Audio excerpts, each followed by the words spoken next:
World War II is often remembered as a war of armies, generals, and massive battles. But what if the real power came from people with no weapons? What if the fate of the war was quietly shaped by ordinary civilians? People with no uniforms, no protection, only courage. We reveal the hidden side of World War II. A story of defiance, of intelligence, of sacrifice.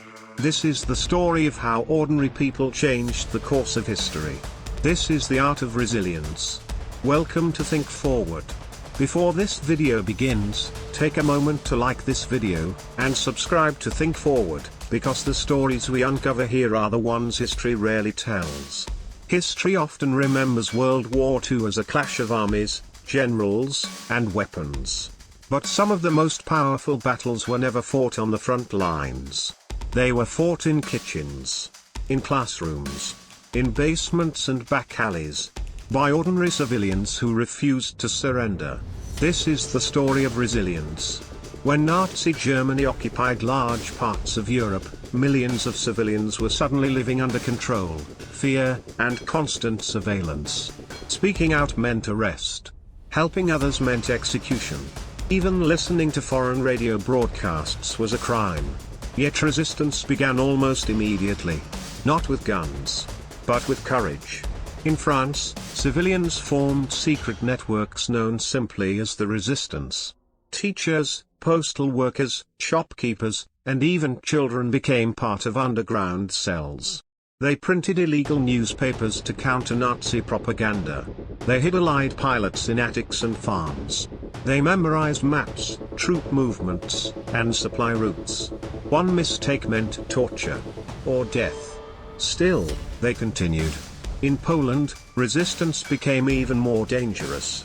The country was brutally occupied.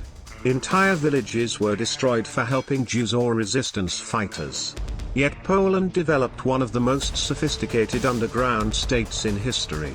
Secret schools educated children after Nazi authorities banned learning. Underground courts tried collaborators. And intelligence gathered by civilians helped expose Nazi crimes to the outside world. Women played a crucial role. They were messengers, smugglers, code carriers. Often underestimated, they passed through checkpoints with information hidden in clothing, baskets, or shoes. Many were caught. Many were executed. Yet without them, the resistance would not have survived. In the Netherlands, civilians sabotaged railways. Train schedules were delayed. Tracks were damaged. Supplies were misdirected. Each act weakened the enemy. Each act risked retaliation. Families paid the price. Still, the resistance continued. One of the most powerful weapons was information.